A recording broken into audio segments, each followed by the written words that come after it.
industry. The lessons of the last 4 years make clear sustained peace is only possible with the strengthening of our defenses. Thank you. Thank you. I now recognize Dr. Mobbs for her opening statement.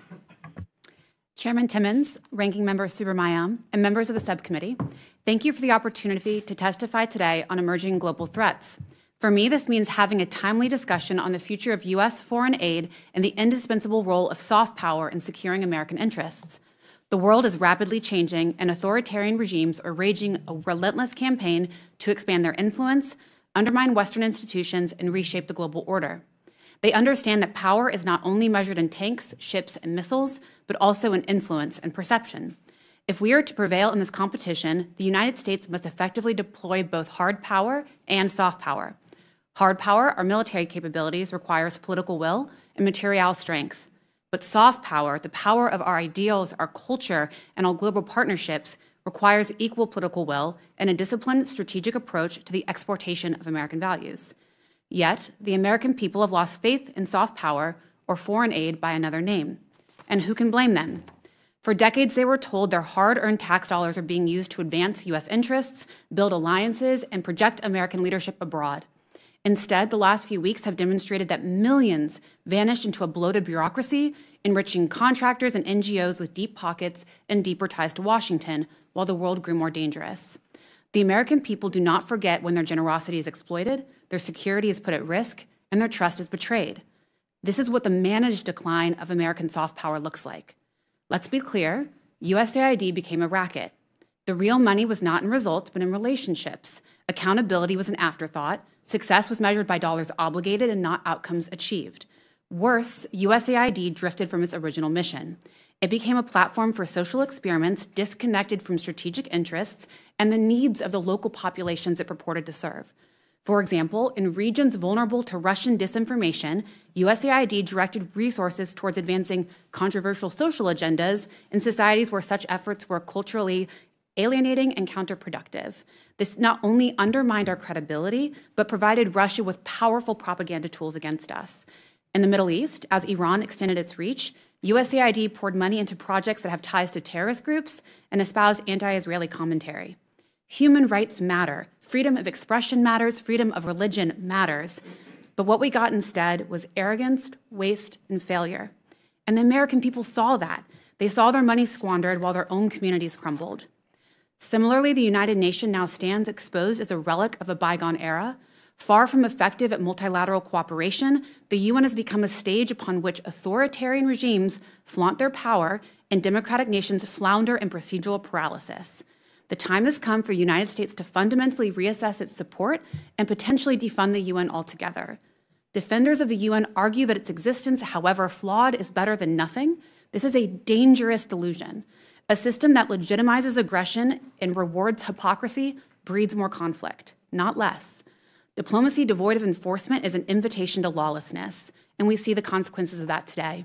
War in Europe, genocide threats in the Middle East, and an increasingly aggressive China in the Pacific. The United States must lead in forging a new path. Clinging to a dysfunctional institution out of fear of the unknown is not leadership, it is surrender. Multilateralism is not inherently virtuous, especially when it shackles America to an institution that emboldens its enemies.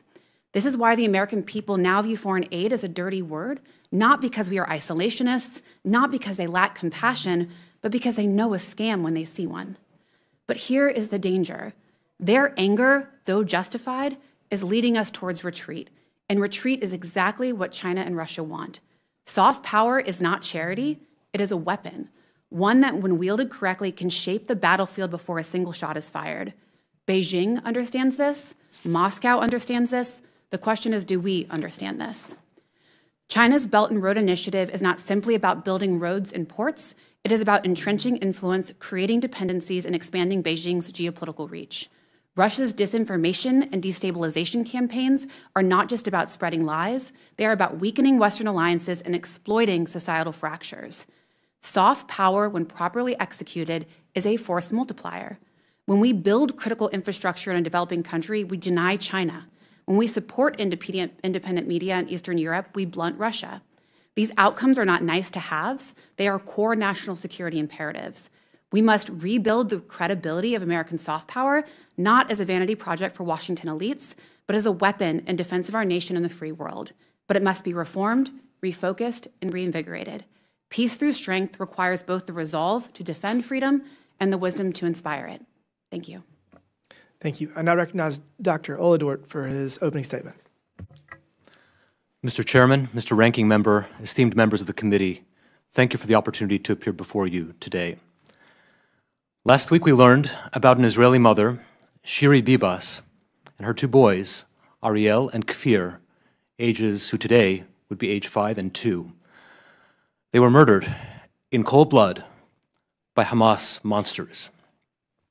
An autopsy of the bodies of the boys, the youngest of whom at the time was just shy of 10 months old, revealed indications of torture with bare hands.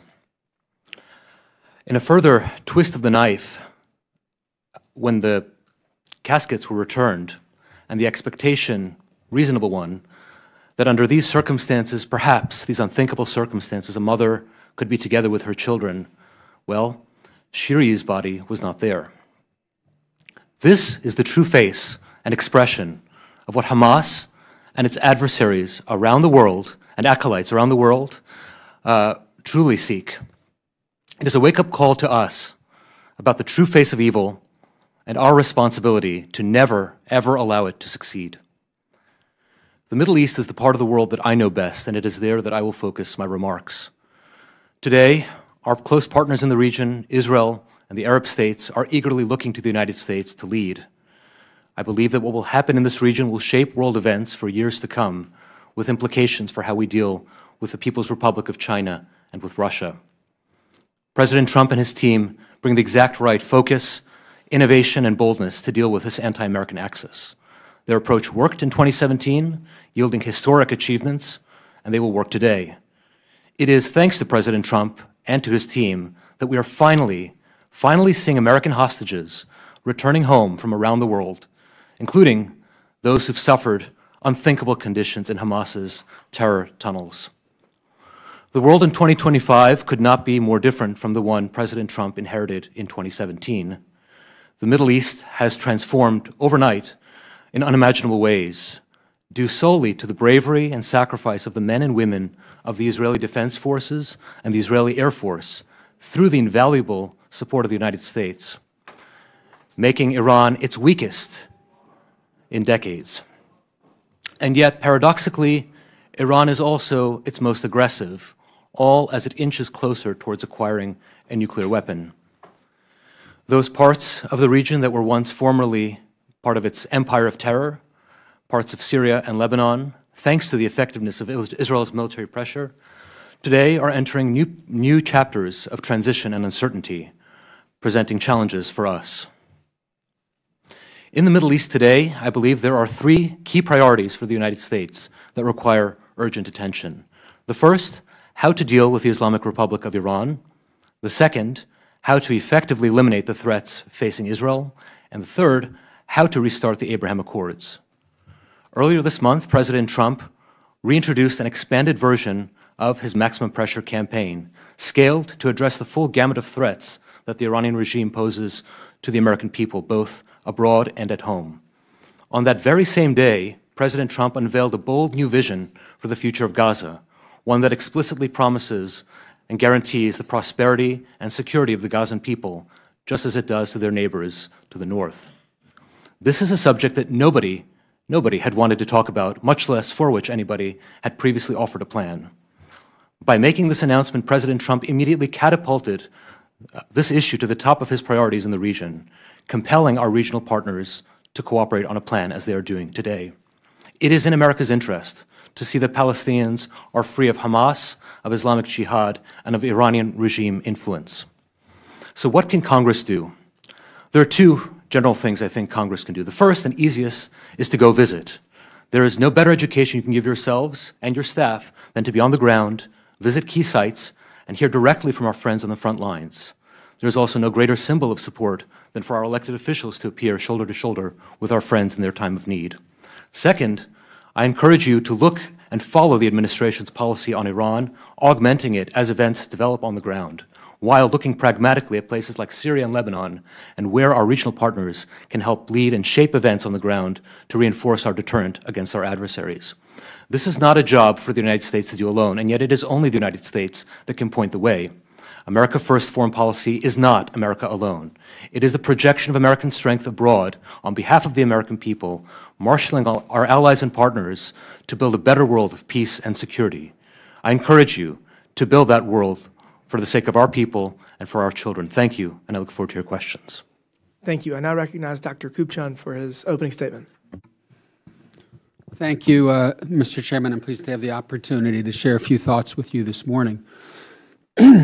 I think we are at a historical inflection point in the United States and globally, and that President Trump has the potential to be the agent of change that would adapt the United States and U.S. grand strategy to a changing world, and it would adapt a world to a changing United States. We've been through an era that we call Pax Americana that opened at the close of World War II, and it was based upon U.S. primacy. It was based upon a thriving political center in the United States, the rise of the middle class, fired by the industrial era. And this gave rise to a certain kind of American foreign policy and a certain kind of international order anchored by the United States. And I think we're now at the end of that era. And the end of that era has been driven by the onset of the digital age and by the erosion of the American middle class, and with it, the hollowing out of the political center. And we're also in an era in which power is shifting in the international system from west to east and from north to south. As a consequence, we need to go from the old to the new, and Trump, if nothing else, is a disruptor who recognizes that it's time to go from the old to the new. The question that I have in my mind that I pose for the committee is President Trump going to be only a demolition man who brings down the old order and leaves us standing in the rubble, or is he actually going to be someone who brings us from the old to the new and builds an American grand strategy and international system that is better, that is more stable, and that works better for average Americans as well as for global peace? There are aspects of Trump's foreign policy that give me hope. He is more transactional, and he is therefore talking to Vladimir Putin and Xi Jinping. That, in my mind, is a good thing. We need to talk to bad guys and not just to our friends. Number two, he's pushing fair trade rather than free trade.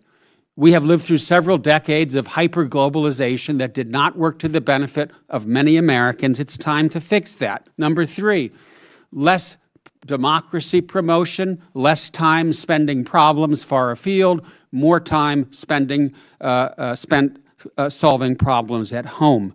Number four, immigration. I don't think there's any American in this country who doesn't understand we have a broken immigration system. And number five, a leaner, more effective, and more efficient American government. Who can object to that goal? That having been said, I see four risks, and they are very serious risks, of where America First could run off the rails. Number one, that this transactionalism turn into a unilateralism that leaves the United States isolated on the world stage, bereft of the alliances that it has built since World War II, and imposing tariffs on all of our partners in a way that not just disturb our geopolitical relationships, but fragment the global economy. This looks a lot to me like the 1930s and Smoot-Hawley if we do 25% on Mexico, 25% on Canada, and 60% on China. Number two, underreach. What's happening today with Ukraine is, on the one hand, a good idea. We need to talk to the Russians. But it has been handled very poorly. There's no strategy. Why is Trump insulting Zelensky? Why is he saying that Ukraine is to blame? Why did he just yesterday order his diplomats to vote no on a resolution at the UN that said this is Russian aggression. If this isn't Russian aggression, I don't know what aggression is. And so we need a government that understands who's right and who's wrong and to stand up for a democracy that's struggling for its survival. Number three, yes, let's not waste a lot of time trying to turn Afghanistan and other countries into Ohio, but let's make sure we protect democracy here at home. And I've studied what happened in Hungary and in Turkey and other countries that became illiberal democracies after long runs of democracy. We are not far from that outcome. And I would ask this House, this institution, to make sure that it jealously protects its powers and that we make sure that the rule of law and that the norms and practices of liberal democracy are preserved. Final point, I think the United States needs a better and more efficient government. What I see happening is the United States is breaking its government. President Trump is taking a wrecking ball to the U.S. government and the world that America Dr. made. Buchan, your time's expired, sir. And it's time to speak up. Thank you. I now recognize myself for 5 minutes of questions. Mr. Sadler, the U.S. is engaged in an era of great power competition, yet our actions haven't always reflected the urgency of this challenge. How would you assess the United States' current strategic posture in relation to China and Russia, and are we sufficiently prioritizing military readiness and deterrence? Yeah, the short answer is that we're shooting behind the duck, to use a Southerner's term here. We've admired this problem as a nation, bipartisan, multi-branch, executive, Congress, for far too long. In the early 2000s, China acknowledged, recognized as the smoke was still rising over September 11th attacks in 2001, that was their strategic window of opportunity, and they've not failed to deliver on that. They've rapidly grown across the board, their military, while we have shrunk. And we need to do better. It requires reorganizing the way that we are doing business in government. We do need to take a fresh perspective, like we did in 1947 with the National Security Act, and get ready and retool for this new Cold War that we're in. But the focus on just readiness is a failure. Focus just on capacity is a failure. And focus just on some new capabilities and modern weapon systems is also a failure. We're in an and world. We have to do all three of those things if we hope to keep the peace. All while realizing we have $36 trillion in debt. Sounds easy. A critical element to this problem is that the Biden State Department prioritized certain foreign military sales while ignoring others, despite all being authorized by Congress. It seems that the future, well, at least in retrospect with Ukraine, it would have been better to arm them prior to Russia invading. The term that I think is used most is the porcupine method. As of September 2024, the U.S. foreign military sales backlog to Taiwan included $20.5 billion in weapons that had yet to be delivered. What specific reforms are needed to ensure critical defense equipment reaches our allies in a timely manner? Yeah, this one is troubling because the place where we could see the biggest war is with China and the United States. And so it's imperative that we get these weapons to Taiwan. Beijing does count bullets, they count missile tubes, they do count all of these things in their military-to-military balance. It's the easiest, most cost-effective way to avoid what could be the most destructive war that we've seen since we became a nation. Of course, looking back at Ukraine, thanks to President Trump in his first term, he started moving in lethal assistance. It was a little too little, a little too late, unfortunately, as we know, in February of 2022. But we can't allow that mistake to be repeated in Taiwan. The odds are too high, so we need to get that moving. It is process as much as it's money, but it's also industrial capacity. And that means you have to sustain the demand with orders and with resources and budget. And it's really a question of prioritization. Thank you for that. Dr. Alidort, can you outline the key differences between the Trump and Biden administration's approach to securing the release of American hostages? Absolutely. Thank you for the question. Thank you for the question.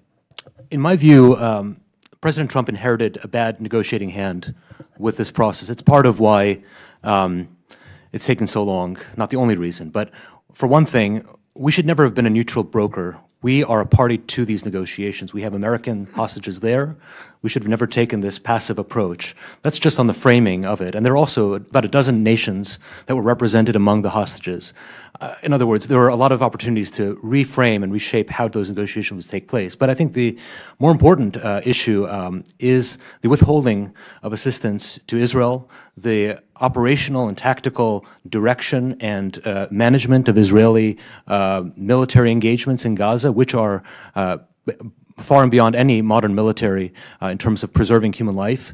That all had a corrosive effect by basically by showing a big gap between the United States and our close partner. So I think those two hand in hand were problematic. Thank you. I want to thank each of the witnesses again for testifying. What I'm hearing consistently from each of you is that we need to support President Trump's work to leverage the power of the U.S. economy, improve diplomatic relations, and modernize our defenses. And I realize that some of my colleagues across the aisle are going to take issue with the manner in which the administration is attempting to end the war in Ukraine. But I will point out that they were able to get Mexico and Canada to the table in just hours to secure their side of the border before anybody could even throw stones at the proposal. So yes, we're in a unique era of international relations, but I do believe that these new approaches have potential, and I do believe that Secretary Rubio is very incredibly talented and has a potential to resolve a lot of these challenges ahead of us. Thank you. That's all mine.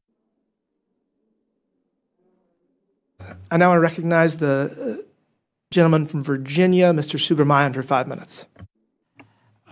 Thank you, Mr. Chairman. I heard a couple interesting things, and I'll get to them. But first, I wanted to talk about military personnel and foreign affairs personnel, because that's in the news a lot right now, and there's many of them in my districts. I in particular, have talked to many defense contractors, people who work for those contractors, people who work at places like USAID and the Defense Department. And one of the things I keep hearing is that they'll go find a job in the private sector. Certainly, this is hard on their families to have this unpredictability or be laid off altogether. But what they're concerned about is the work, really. A lot of their work sustains our importance and our influence in countries they work in or regions they work in. A lot of our work and the work that they do is critical to our safety, and sometimes it's not easy to explain. It's not easy to explain. Nuclear scientists is making sure that our nuclear arsenal is safe. But when you fire all the nuclear scientists, one, how are you supposed to get them back, right? They're having trouble getting them back and walking back that mistake, for instance. And two, do other future nuclear scientists want to join our government and help be a part of the solution, help the safety and security of the American people, and take a lesser salary in many cases to do that? Are we a good employer, right? That's going to be really critical in attracting the best and brightest talent in our government. And so this is something I keep hearing over and over again. And especially when you cancel a contract, many times the company will have spent many years investing millions of dollars or more into trying to develop that technology or that asset. And that research and development ends up really going to the wayside, and we go years behind. We get years behind on military technology and assets as a result. And so I want to start there, but I ask for unanimous consent to enter into the record this February 24th, 2025 article from the Washington Post titled "U.S. Votes Against UN Resolution Condemning Russia for Ukraine War." Without objection, so ordered. And the first line says, the United States voted with Russia, North Korea, Iran, and 14 other Moscow-friendly countries Monday against the UN resolution condemning Russian aggression in Ukraine and calling for the return of Ukrainian territory. And I would just ask, I would ask our witnesses today, Mr. Stadler, to start with you. Do you believe Ukraine and Zelensky was responsible for this war that's happening now? Oh, thanks again for the chance to be here. I'd say the first thing is the metric in which you evaluate success. Is it a yes or no question? Do you think that Ukraine was responsible for do you blame Ukraine for the war that's happening right now?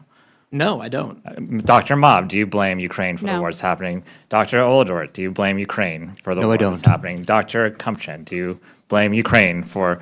Okay, it's interesting. And then what about this UN resolution here? Do you feel like it was appropriate for the United States to vote against this resolution, Mr. Sadler? I think it's the wrong metric to evaluate. Getting a lasting peace is the real thing, not a meaningless UN vote. So you believe that the UN, we should have voted with Russia, North Korea, and Iran on this UN resolution? No, the end is what I'm focusing in on. Do we get a lasting, meaningful peace between Russia and Ukraine that serves American interest? This vote will be forgotten if we get to that. Does this vote give us a lasting peace? I think the jury's still out on that. Okay. Dr. Kumpchen, do you believe this vote on the UN resolution gives us a lasting peace? Do you think this was the right move for the United States? No, I do not. I think the only way we're going to get a lasting peace is making very clear to Vladimir Putin that he can't keep taking territory from Ukraine.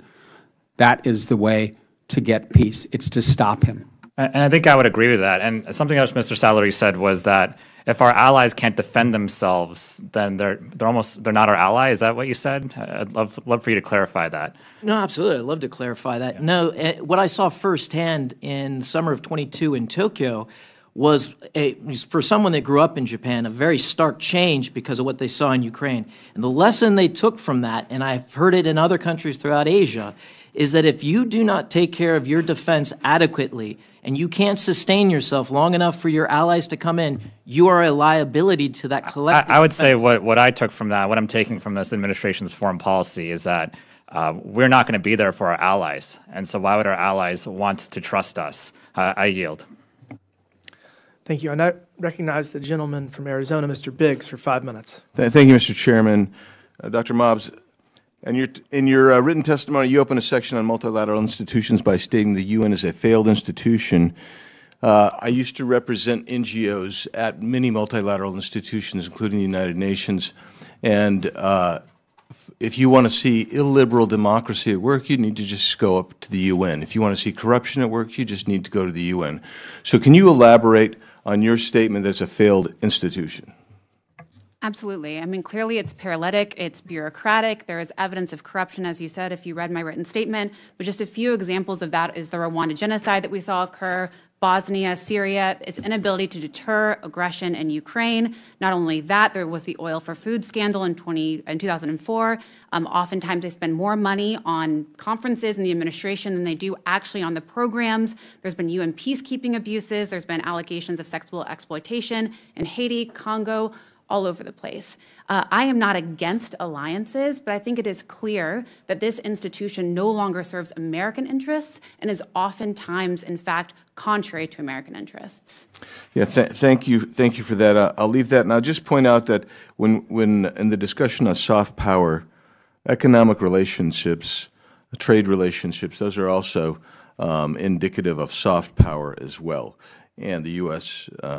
Is actually, I believe, now using this kind of soft power. I mean, you see it in the response with Mexico and Canada, just like lickety-split, to actually close the border. So now you have record lows. You haven't seen this low number of daily encounters in probably 30 years more.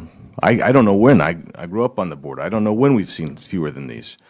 So I'm going to go on now. Dr. Sadler, yokoso irashaimase. Watashi mo nihongo ga dekiru na. Glad to have you here with us today.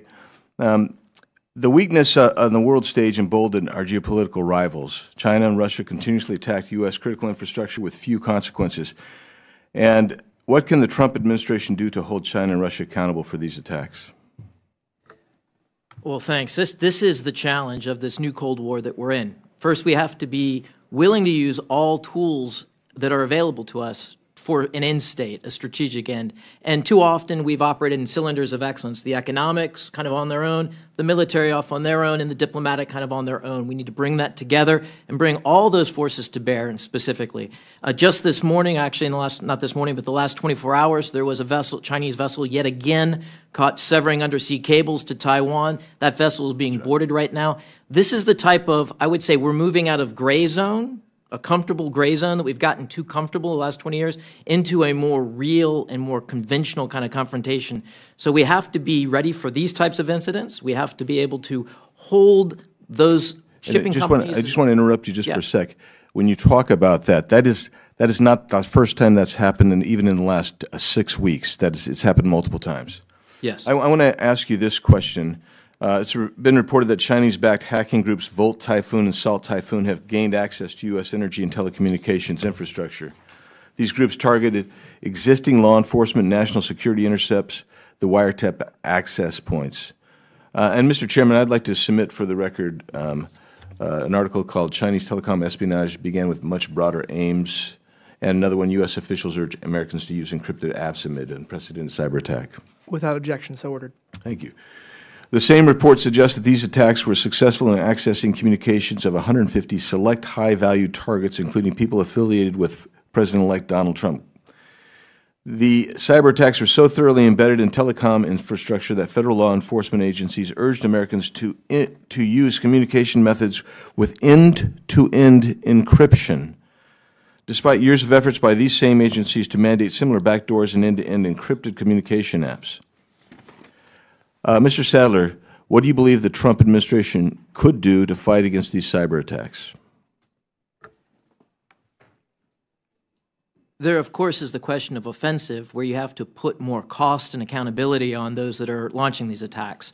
That's always going to remain behind the veil of secrecy, but continuing to resource and to continue to sharpen those tools, which in many cases may take months, if not years, to get the placement necessary, so that when an actor like the Chinese Communist Party does do another attack against us, the United States, and the citizens, that we're able to levy a cost on them. Internationally, you're seeing that the UK has secretly demanded that Apple create a similar backdoor to allow for government to spy on users' encrypted accounts. Senator Ron Wyden and I wrote a letter to the Director of National Intelligence, Tulsi Gabbard, on this issue earlier this month. I'd ask that it be received into the record. Without objection, so ordered. Gentleman's Oh, how I wish I had more time. Thanks. I now recognize the gentleman from Massachusetts, Mr. Lynch, for 5 minutes. Thank you, Mr. Chairman. First of all, I just want to say thank you to Mr. Chairman and the ranking member for putting together a great hearing, very, very timely and important. And I want to thank some excellent witnesses for your testimony. It varied in some cases, but very thoughtful nonetheless. As the ranking member pointed out earlier in his questioning, in recent days, President Trump has falsely claimed that Ukraine started the war against Russia. This is despite the fact that we all know that in 2022, President Putin actually took credit for this. And I quote him. He said, "I decided to launch a special military operation against Ukraine." That's the mere fact.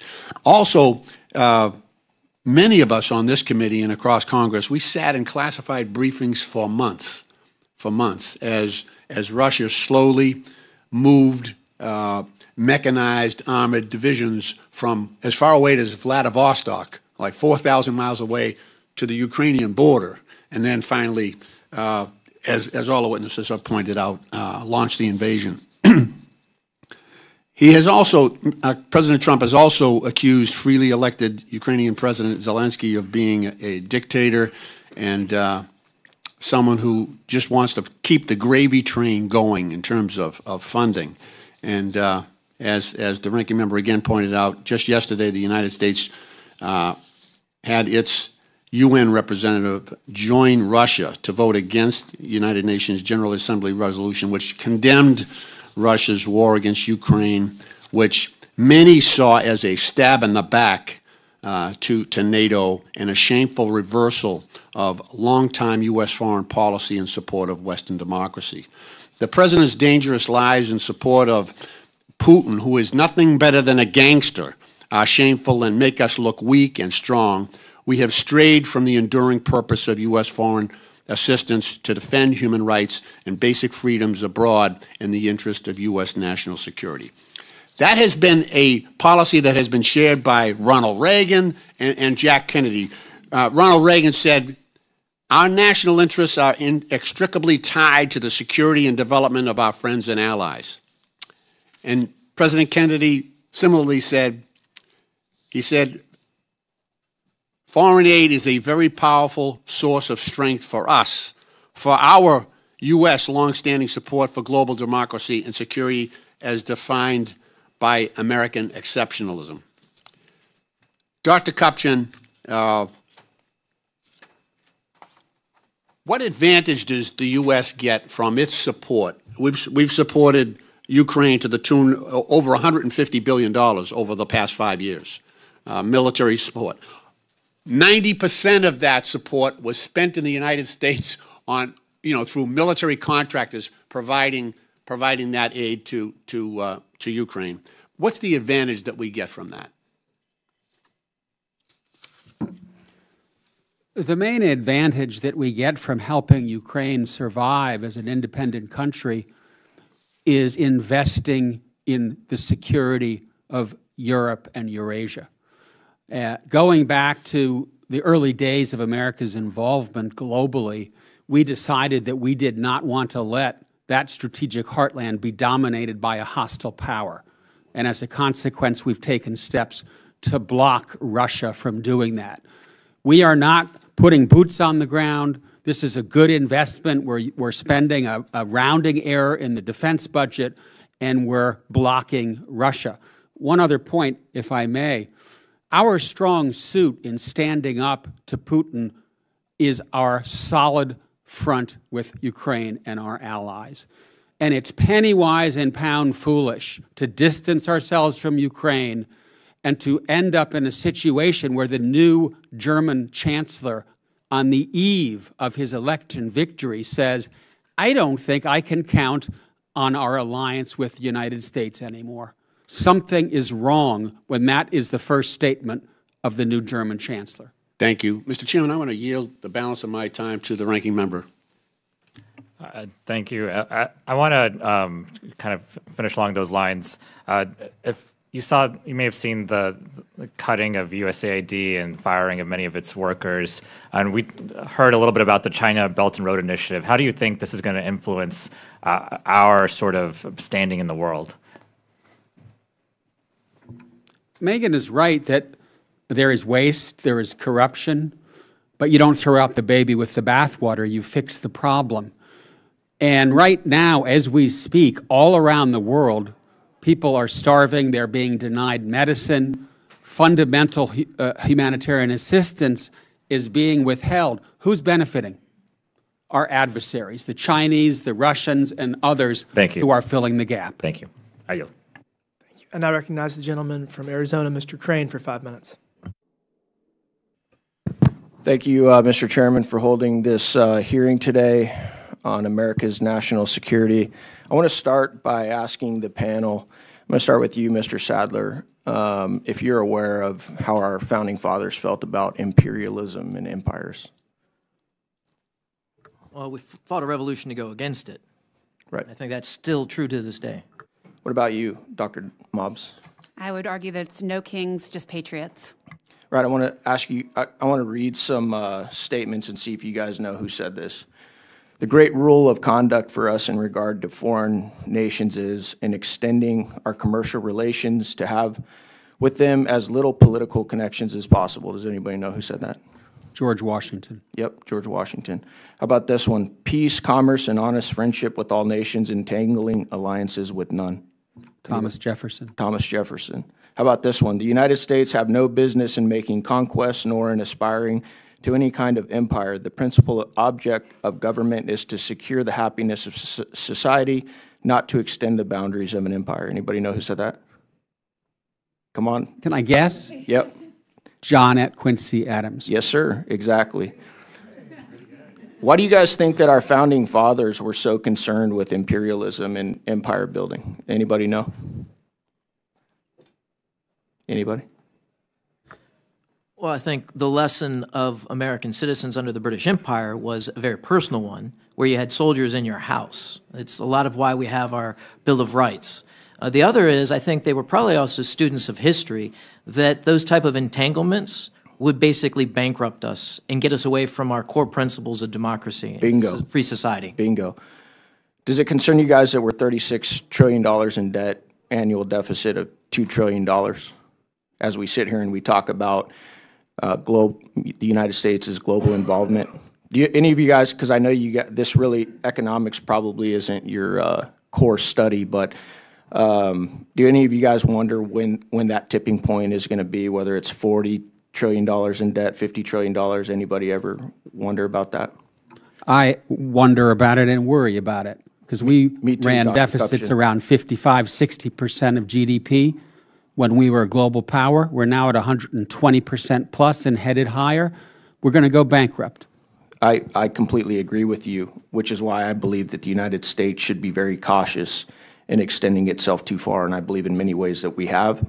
And I say this, please understand, as somebody who dropped out of college my senior year to join the Navy, and then the week after 9/11 and do multiple deployments. So I do consider myself a patriot and somebody who loves this country, but I do believe we've extended ourselves way too far, and I think we should hearken back to some of the wisdom of our founding fathers. I want to now go into NATO. Mr. Sadler, what percentage of GDP is the United States paying right now for national defense? Around about 3.5%. What about the other countries in NATO? You got UK and several others come in around 2.5% on a good day. France, 1.9%, Italy, 1.5%, Canada, about 1.4%, Germany, 1.6%, Spain, around 1.2%. Do you think it's fair to the United States and our citizens that, you know, these other countries that we have an alliance with aren't spending even 2% or 3% of their GDP? I'd say it's actually even worse than being fair. It's extremely dangerous and reckless on their part. Absolutely. What about you, Dr. Mobbs? I completely agree. I want to read you guys a list of some things that we've recently uncovered about USAID, which I actually tried to defund by 50% last year. 1.5 million to advance diversity, equity, and inclusion in Serbia's workplaces and business communities. 70,000 for production of a DEI musical in Ireland. 2.5 million for electric vehicles in Vietnam. 47,000 for a transgender opera in Colombia. 32,000 for a transgender comic book in Peru. 2 million for sex changes and LGBT activism in Guatemala. 6 million to fund tourism in Egypt, and I could go on and on and on. Do you think, Dr. Mobbs, that helps with the security of the United States, that type of spending? Absolutely not, and actually it erodes our security. Absolutely. Next, I want to talk about real quick, because I've heard some of my Democrat colleagues, rail against the Trump administration foreign policy. Who was the president when Russia invaded Georgia? Anybody know? Bush. Who was the president when Russia invaded Crimea? That was Obama. That was Obama, yeah. Who was the president when Russia invaded Ukraine? The first time or second time? Second time.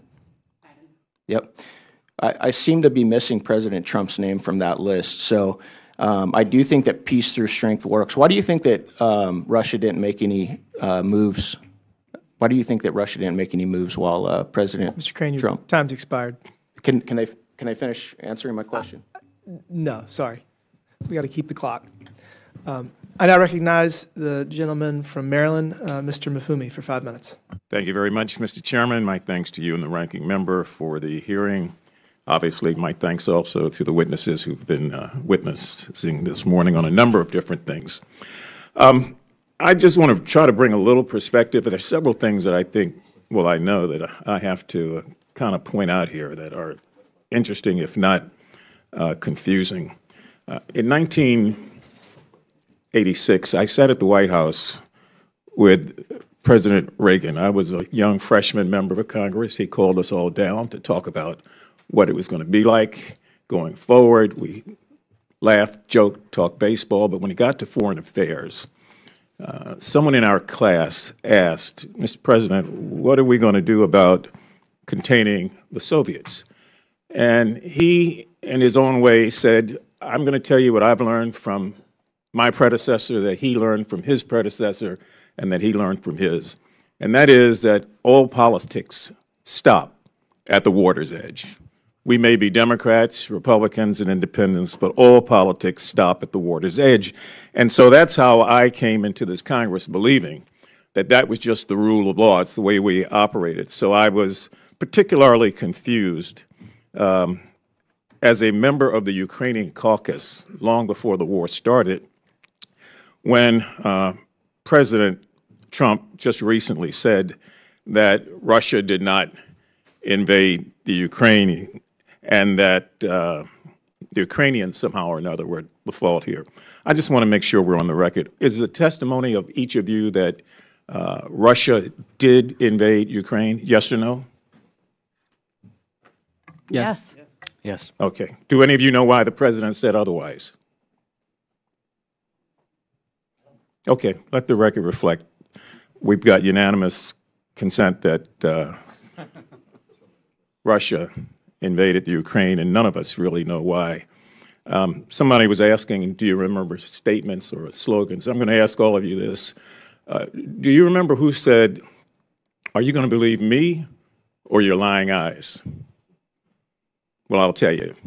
It was George Jefferson on the Jefferson Show when he couldn't believe that Wheezy had told him something that did not exist. So as we get older in life, some things change, some remain the same. I'm concerned also about our global readiness. And I'm particularly concerned when I have seen in recent weeks now the effort to severely tamper down the Black and Latino and Asian efforts within the military to bring young men and women in and to give them an opportunity and to call it DEI. Well, you can't diversify the military. The military is already diversified. 35% of the military are racial minorities. And so I would think that since we don't have people beating down the door to join the military, that when we've got bright young men and women, we ought to be encouraging them. So I was again taken aback 2 weeks ago when the president ordered that there be no participation in the annual and the largest recruitment effort that takes place over a 3-day period, where every secretary of every armed service participated, as did rank and file members and others, where recruitment was being done for young men and young women who were engineers, who had big backgrounds in STEM, who were coming into our armed services and helping to deal with this readiness issue. Deployment is real serious. We've got troops, as all of you know, stationed all over the globe. We don't need to find ways to reduce our capability in that regard. And so I would seriously, I should say, hope that that sort of thinking does not pervade. It's not good. I'm concerned also, as the ranking member of the Government Operations Committee, that the Pentagon has failed 7 straight audits. 7. And I've been working with them as the ranking member for the last couple of years, along with the chair of that committee. That's embarrassing. So if we're going to talk about, as we have been, USAID, which is less than 1% of the budget, let's also find a way to talk about how we're going to make sure that the billions of dollars that are being wasted each year at the Pentagon does not continue to happen, which affects every aspect of our ability not only to deploy, but to be ready to fight and to do everything else. And I don't see any urgency there. So I want to make sure I am on the record saying we have got to find a way, again, to point out the fact that the Pentagon has failed 7 straight audits. There's a lot of waste, fraud, and abuse there. And I yield the balance of my time to the ranking member. I yield back to the chair. Thank you. Thank you. And I had no more recognize the gentleman from Virginia, Mr. McGuire, for 5 minutes. Thank you, Mr. Chairman. You know, we live in a great country, but it seems like in government and in politics, we forget about we the people. I'm a very staunch supporter of limited federal government, but if we do anything, we should keep our people safe. And I got to tell you, I think our biggest threat is our national debt. If it was $1 trillion, we should be sounding alarms everywhere. And over the discussion today so far, I've heard people saying we need more money for Taiwan, we need more money for the Middle East. Well, if we go to war, we better win that war quick or we won't have the money for the spare parts. And so, number one, we have got to get our spending under control. And I have a heart But there is so much waste, fraud, and abuse. We've only been in this new administration 5 or 6 weeks, and I think we've just seen the tip of the iceberg. We have competitors, China, Iran, North Korea, Russia, and we have, of course, the proxies. And they are, I think China's philosophy is everything can be used as a weapon, and it should be used as a weapon. Dr. Dobbs, you talked about hard and soft power, and I'd like to ask you the first question is, how would you how would you describe the Biden administration's foreign policy? Did that help or hurt our hard and soft power over the last 4 years? So I would argue that they relied overly on soft power, but I would actually argue that it was a perversion of soft power. It was a focus on these progressive projects that actually didn't necessarily promote the necessary influence where we needed to. And as a result, you had ineffective foreign policy because there was an over-reliance on soft power. Smart power is a successful integration of both, hard power and soft power, to get an effective outcome. So you believe that these policies weakened the American people? I do believe that, yes. Thank you. Mr. Sadler, how should China's gray zone tactics in the Indo-Pacific and other strategic regions concern the U.S. leadership? Now, you talked about convention where they were cutting cables. Yeah, so this is a topic I've spent a lot of time on, and I'll try and do it justice by saying very succinctly in one geographic area that really is a decisive theater that will get and keep China's attention where we can have an advantage. That's South China Sea in Southeast Asia. So we have to wage a maritime counterinsurgency against what they've been doing for the last several decades that is bullying and coercing our partners and our allies in the region. Top of the list that we have to do better by is the Philippines, where I was just a few weeks ago. I think it's become very clear, it should always be clear, that American leadership matters at home and abroad. And by the grace of God, we got President Trump back in the White House. And I don't think we can remind everyone enough that he got a mandate from the American people. He got the popular vote, and he got the Electoral College. I'd like to ask everybody real quick, why do you think Russia did not invade Ukraine when he was in his first administration? And hold on, I will say this on the campaign trail. When people ask me about Ukraine, what I said all the time is all the world leaders, there's one world leader that said, I just want people to stop dying, and that was President Trump. And I think I'll start with Dr. Kupchan. Why Vladimir Putin chose to double down on his invasion of Ukraine when he did is difficult to say. Even Russians themselves can't say why February 2022 he pushed the button. But you notice he didn't do that when Trump was in power. No, but he hasn't stopped when Trump is in power. Trump's trying to negotiate a peace deal, and Putin is bombing the hell out of Ukraine. I think we're making progress. Dr. Oehler. Sure. In my view, there are three reasons. The first is President Trump ordered the killing of several hundred Russian green men in the Syrian desert. The second, he made it clear to Putin that he'd be disinvited from the G20 meeting if he'd done that. And he gave Ukraine the javelins it needed. And he didn't say also that they could invade. So, Dr. Ma. I mean, I would argue you saw exactly what I said earlier, which was smart power, the integration of hard power and soft power under the first Trump administration. And then I would just further and say the reason why it happened under Biden's watch is I do think Afghanistan withdrawal was the first domino that then projected to the world our inherent weakness. Yeah, Trump doesn't have a say-do deficit or difference. The other thing is that he also understood when Putin was doing kind of a test, and so an intelligence pool, so to speak, and he responded aggressively when he needed to, and appropriately. The incident in Syria is one, but it's not the only one. Also, smart power, peace through strength. Dr. Mobbs, how would you define Trump's foreign policy agenda? And we've only been here 6 weeks or so. And if you have any advice for the Trump administration or Congress? So I would define it as unprecedented. I think it's important, as other witnesses said, that he is speaking to Vladimir Putin. That was a critical misstep by the Biden administration. And I would say that we have to establish what we saw in the first administration, which is that soft power, or smart power, peace through strength, in order to have an effective outcome. Thank you. Thank you. I yield back. I now recognize the gentleman from Texas, Mr. Cloud, for 5 minutes. Hey, thank you, Mr. Chairman. Appreciate you all being here. There couldn't be a more important topic than the security of our nation and what the security of our nation really means to the world. You know, over the last certainly our lifetimes here, the last couple generations, we've been able to enjoy a world where the United States is the premier influence in the world. And what that's meant for the world has been scientific breakthroughs. It's meant human flourishing going through the roof. It's meant a lot of wonderful things for the world, by and large. And you compare what the America First agenda is, which President Trump is bringing to the scene compared to the previous administration under President Biden. Under Biden, he ironically said in a speech during, while he was in the Ukraine in 2008, he said, "We are trying to create a multipolar world." In other words, the policy of the Biden administration, the Obama administration at the time when he said that, but once he became president, the Biden administration, was to create a world where the United States was not the supreme influence in the world. I was interested, Dr. Mobbs, you spoke of you said the perversion of soft power, and that how I would just ask you this: who is making those decisions? We could talk about the DEI programs, we could talk about all the crazy spending, the transgender operas and other seas, and all these different kind of things. Because when I talk to ambassadors overseas, they would say, "We want to align ourselves with the United States because we appreciate the freedom that you all have stood for. We appreciate what you meant for the world." But we talk to China, and they talk roads and bridges. We talk to you all, and it's social engineering against values that our country disagrees with. Could you speak to that?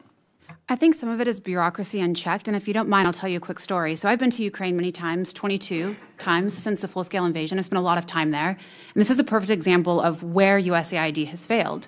One of the things they were asking for, and by they I mean Ukrainians, was tourniquets, and not for the military, for civilians. Civilians were dying, and they needed tourniquets. Our USAID, who was responsible for aid, was incapable of delivering tourniquets because the most rapid agency within USAID is OTI, and that was how they could get potentially tourniquets to the people of Ukraine.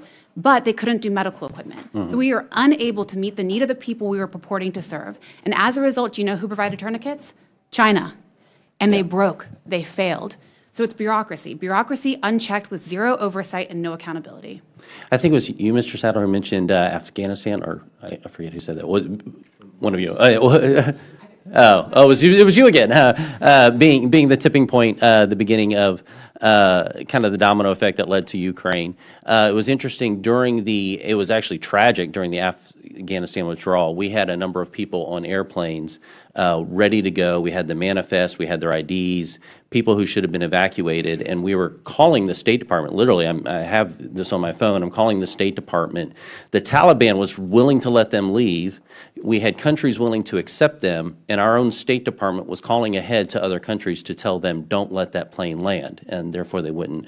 And of course, we know the tragedy of what happened in Afghanistan overnight. You had a semi-free, not in the context of the United States, but overnight they went to, you have the Bible app on your phone, you're being executed.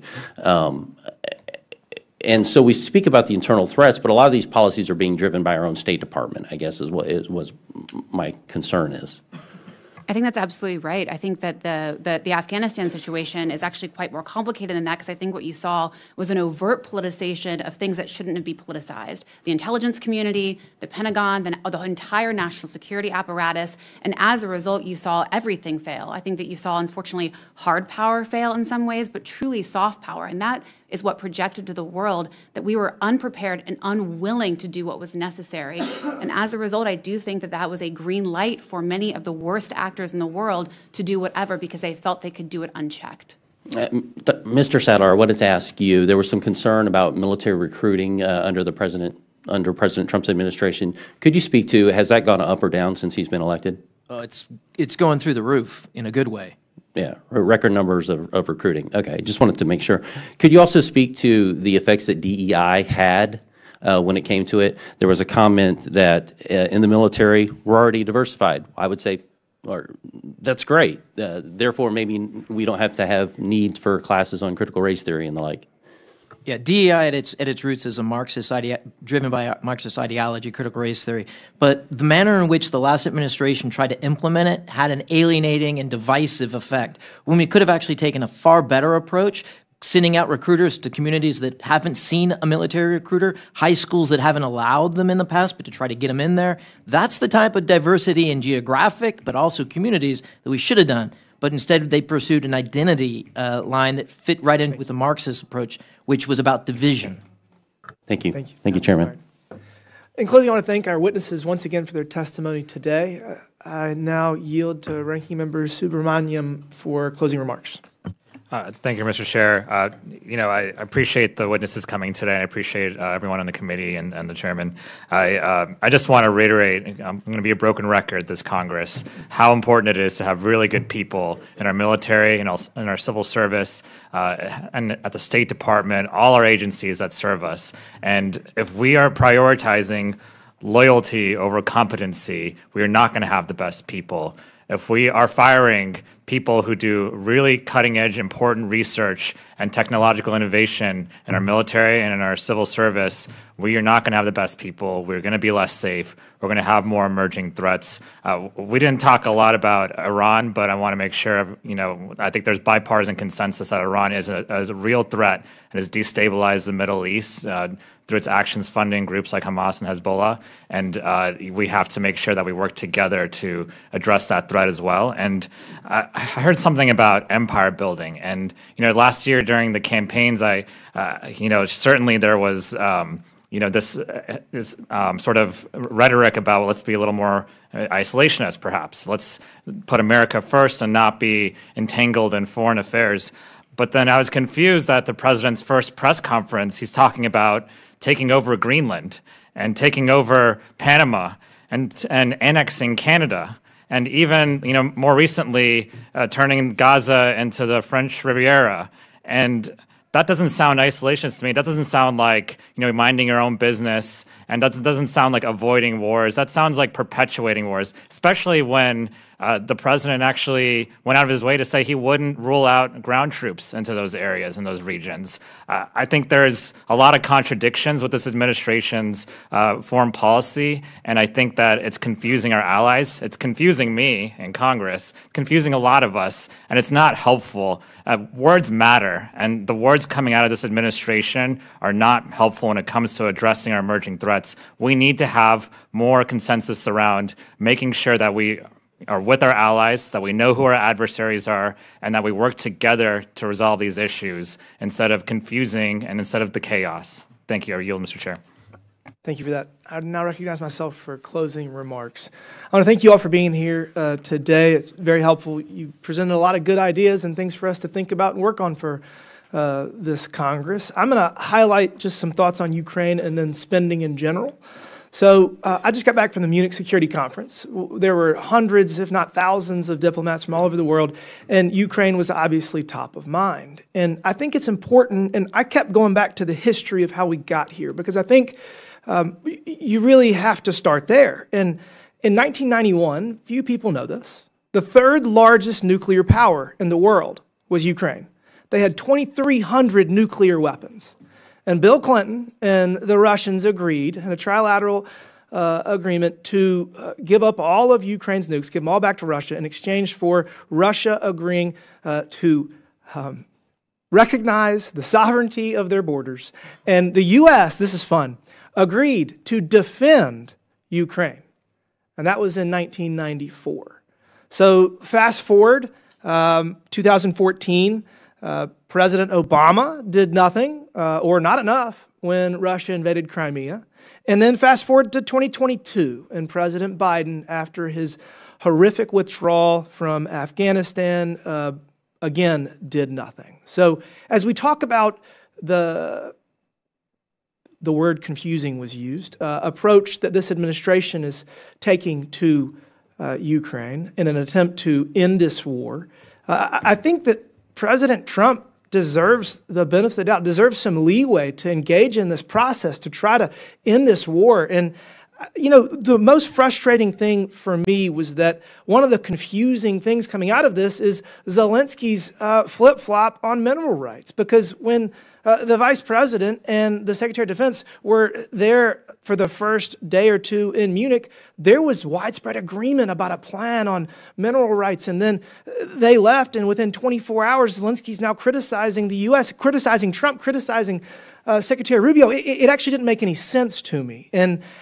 I think that President Trump's language is because of that. And I think that Zelensky needs to appreciate that we are running out of grace as it relates to this conflict, and President Trump has the ability to, and Secretary Rubio has the willingness to end this conflict. And, you know, we're going to have some whiplash over the next couple of weeks as they do that. But let me tell you a little spoiler alert. It's going to end, because that's what President Trump said was going to happen.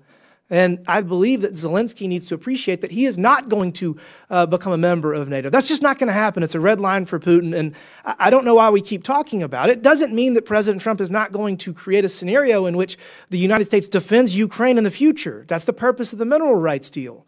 So we got to give a little leeway to President Trump and to his team. They have earned it. As to the UN resolution, there were competing resolutions. The U.S. resolution was focusing more on ending the war, and the European resolution was focusing more on how it started. And I do believe that everyone agrees that Russia is entirely and unilaterally responsible for invading Ukraine. And I think that the most important thing is ending this. So if those are just general thoughts on Ukraine, I guess the last is spending. So we get a lot of there's a lot of consternation about President Trump's desire to cut waste, fraud, and abuse and to get our fiscal situation under control. I also serve on the DOGE subcommittee, and while he has tasked Elon Musk with addressing this massive, huge challenge, it is President Trump's direction that Elon Musk is taking. So, you know, Elon Musk is only doing whatever President Trump tells him to do, and President Trump is the one that is responsible. That is our democratic system of government, and that is what 77 million people voted for. And, you know, while he has started in certain government agencies because they were the easiest, I want to point out that Pentagon spending is on the chopping block. I mean, I couldn't be more pro-military, and I'm one of the 4 members of Congress that still serves in the military. I'm still a captain of the South Carolina Air National Guard. But Secretary Hegseth has said, and this is kind of shocking, this is actually really shocking, that his goal is to cut 8% of the Pentagon's budget each year. Each year. I haven't talked to Mike Rogers about this, but he's probably having fits. I just want to point something out. That takes us in year 5 down from $890 billion in annual defense spending to, again, 8% each year. That's compounding. $580 billion would be our defense budget in 5 years. So the spending is not going to be only on Democrat priorities. It's not only going to be on the role of foreign aid. It's going to be across the board because we have $36 trillion in debt and we have a $2 trillion annual deficit. So we're going to systematically find waste, fraud, and abuse. We're going to systematically try to find cost savings across the government. And that is something that we actually just have to do. We're playing musical chairs and we're running out of time. And we got to save our social safety net programs. And in order to do that, we have to fix them. And we have to continue our leadership role in the world. But in order to that, we have to reassess every dollar we spend and make sure that it is done wisely. So I look forward to this Congress and to engaging in oversight over the military and foreign affairs and our national security. And with that, I will yield back. And without objection, all members have 5 legislative days within which to submit materials and additional written questions for the witnesses, which will be forwarded to the witnesses. If there's no further business without objection, the subcommittee stands adjourned. Thank you all.